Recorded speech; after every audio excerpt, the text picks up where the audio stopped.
Adam Sandler. Wow.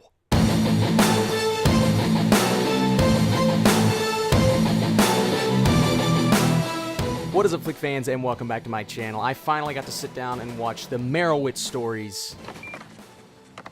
Maureen? Won't you tell me where have all the Ow! Kick me in the shin!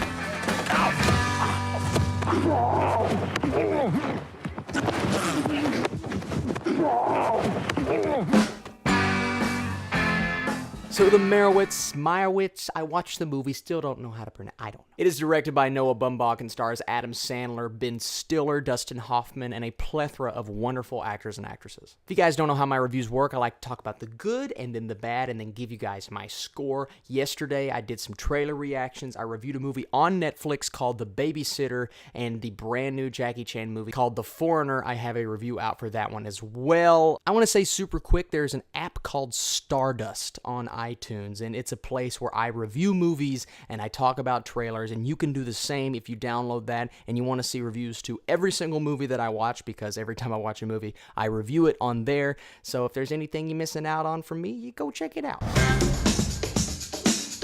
So the Meyerowitz Stories, New and Selected, is a movie that I did not know how much anticipation level I should have for this, because I know Noah, he's a good director. He's not a fantastic director, but he's had some very solid movies in the past, and I knew this was going to be a serious role for Adam Sandler, a serious role for Ben Stiller. Didn't know how it was going to turn out. Well, let me start off by saying this. This is one of the best, if not the best, screenplay I have watched all year. This script is fantastic, and it is only elevated by the performances here. And believe it or not, the standout is Adam freaking Sandler. The guy is fantastic in this movie. Where has this guy been? And it feels good to say that, because I loved Adam Sandler in the 90s and even the early 2000s. I mean, this is a guy who was the king of comedy, him and Jim Carrey at one point, and they just ruled the world.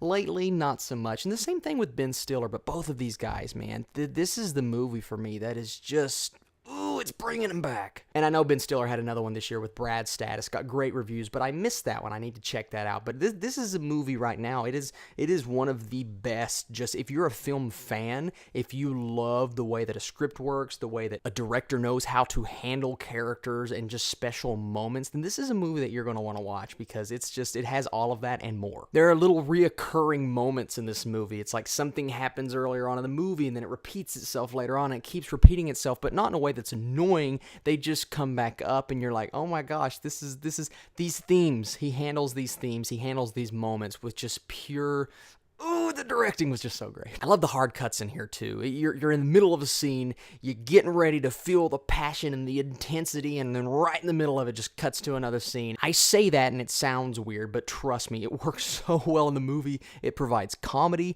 and it provides heart, and I love both of those things. And this family, man, they are all constantly talking over each other. They're running into each other's sentences. They're trying to prove their own points, because in the movie, Ben Stiller and Adam Sandler are trying to find affection within their dad, while also having this thing that they've held against him for so long. And all three of them, when they're with each other, when they're with the dad, when it's the dad and one of the brothers, they're constantly like feeding off of each other, but in a negative way, and their sentences, and that might annoy some people how they're always talking over each other, but it works. It was real. This movie was just real, and when the movie ended, I wanted to keep going, and I wanted to see where this family went, because it ended on such a note, just left you wanting more, and I really enjoy that. And the daughter, Adam Sandler's daughter, the great actress, she was great. And I think the best thing I can say about this film is it never wastes any time. There are things that are brought up within the outer families, Ben Stiller's wife, Adam Sandler's wife, ex-wife, they bring them up, they talk about them, but they never go that direction. They never try to tell those stories, because it doesn't need to feed us more than we need to know for this specific story,